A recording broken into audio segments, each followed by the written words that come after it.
Alright, get ready for this one. 2015 MacBook Pro is the most overrated laptop of all time. Please don't throw anything at me. Alright, start the intro.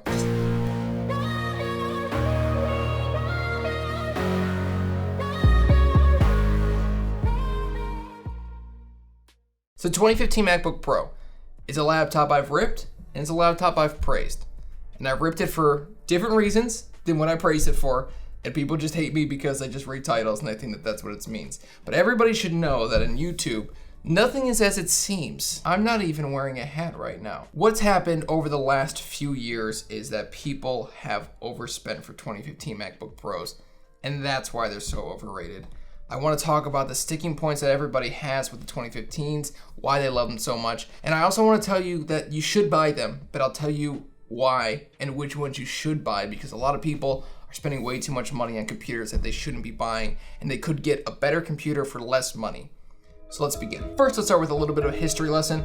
The 2015 MacBook Pros rose to fame when the 2016 MacBooks came out, and they only exclusively had USB Type-C Thunderbolt ports. Everybody was upset, everybody was angry, and to get that sort of clickbait views, they were like, the 2015 MacBook Pro is the only one you should buy. Why you should buy this MacBook Pro instead of the 2016s. Why you should do this. And it was all the same dumb reasons. It was like, because of MagSafe. Like, MagSafe is nice, but I can't honestly tell you it's ever actually been used other than when I was being lazy. I was like, oh, this is off the charger now, and I just yanked the cable out of it. But that's what happened, is people started to overrate these laptops a lot. And when that happens, it's supply and demand. The demand increased and the supply was pretty minimal, so pricing increased dramatically on a laptop that is now 5 years old, and the pricing has still stayed relatively high even in 2020.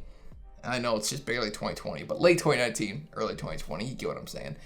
And what's happened is people are overbuying these laptops and they're spending more money than they should. Don't get me wrong, these are great laptops for $750, but for $1,000, $1,100, or $1,200, they are exceptionally expensive, and you are not getting the value out of them that you could be getting if you were to buy a different laptop. Now, that doesn't mean that these are bad laptops. I understand people love their ports. They like the USB Type A's and the Thunderbolt 2s and the MagSafe and the headphone jack and the SD card slot, and they like all that stuff. And while you can get all that stuff on a dongle with the new MacBook Pro, nobody wants to get a dongle because dongles aren't fun to use and they're a pain in the butt and yada, yada, yada.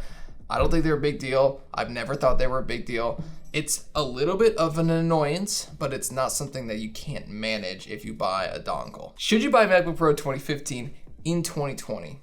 And the reason that I'm gonna answer this is based on price to performance, and that answer is no. So if you've recently bought one, I'm sure you're upset and you're typing in the comments how stupid I am because you love MagSafe and you love Thunderbolt 2 and you love USB Type A and you didn't know that they had an SD card slot, but you're glad they have it. But you shouldn't buy a 2015 MacBook Pro. They're too expensive for what you get. You're spending, again, $1,000 to $1,200 on laptops that are now 5 years old. And I love buying last year's tech. That's the best way to do it. Everything I've ever bought basically was used. But what I would suggest you doing is not buying the 2015 MacBook Pro. Not to go buy a 2019 or 2018. That's not the reason. It's to go out and purchase a 2013 or 2014. And the main difference between those two is that the 2013s and 2014s have everything the same CPUs, in some cases better CPUs, 4th gen i7s. GPUs are a little bit different. Both of them can be NVIDIA based, a GT 750M or no graphics card. Or on the 2015 MacBook Pro, you'll get an AMD M370X. They're all lousy graphics cards. They're pretty much just integrated graphics, but that's the difference. A faster SSD and an AMD graphics card.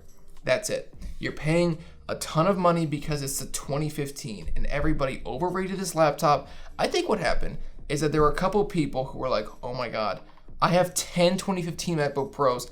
Why don't we make a video about telling people how great MacBook Pros 2015s are, and they'll buy those for higher price than they would normally because we're telling them that they're better. People are dastardly. But basically what's happened is that people are overbuying them. Is this a bad laptop? Absolutely not. It is 5 years old, and the 2013s are now 7 years old. These are old machines, and 7, 6, 5 years old is pretty old. It doesn't mean these are unusable, but just know that you're getting to the point where if they failed, I wouldn't really feel sorry for you because that's pretty old. I mean, I would feel bad, but it's like you had to kind of expect it. That's a significant age, especially with these. Not a lot of it's repairable, but you already want the 2015, so you've already accepted the fact that you're not going to be able to repair it. But please stop buying these laptops for so much darn money. They're just not worth it. You're buying the same laptop if you buy 2013 or 2014, the same laptop basically for significantly less, like 30, 40, 50% less in a lot of cases. So if you're going to go out and buy 2013, 2014, 2015 MacBook Pro, this style, this body with the ports that everybody loves, these ports that everybody for some reason is willing to pay a pretty penny for, even though dongles are like 50 bucks, whatever. But basically everyone go out and buy a 2013 or 2014. You can tell me why I'm wrong in the comment section because 2015s are so much better and they're this and they're that and they're this and they're that. And you can tell me why I'm stupid and why I'm wrong. That's fine. You can do all those things in a bag of chips, but at the end of the day, I'm right. You're overbuying for 2015s and you should be buying 2013s or 2014s. They're pretty much the same laptops and you're getting very similar performance. So that's it. I mean, what do you want me to tell you? These are decent laptops. They're a little bit older. Quad-core CPUs are pretty much enough for everybody. As long as you get enough storage and 16 gigabytes of RAM, you're going to be more than fine. That should be plenty for you. And if you need more intensive tasks to be done, go buy a Mac Mini with an i5. It's about the same price as one of these 2015 MacBook Pros. Go buy one of those. You get better performance across the board on that computer as opposed to this computer.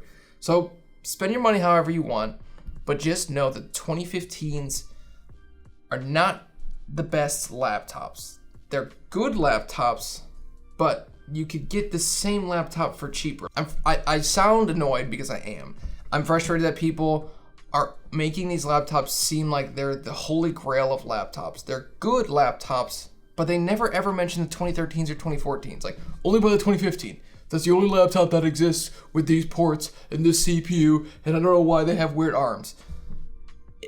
You can get a good laptop for $750 from Apple. That's a 2013 or 2014 MacBook Pro. That's what you should buy. Don't buy the 2015. It's overrated. It's overpriced. Unless you could buy it for like under $800, don't buy it. That's the end of the conversation. I'll see you guys in the next one. Thanks again for watching. If you like the video, hit like, hit subscribe, and check out the affiliate links down below if you want to buy it through Amazon. I'll link the ones that I suggest buying. You could just use it to get the information from me and buy it somewhere else. That's fine, but just check them out. Thanks for watching. Peace out.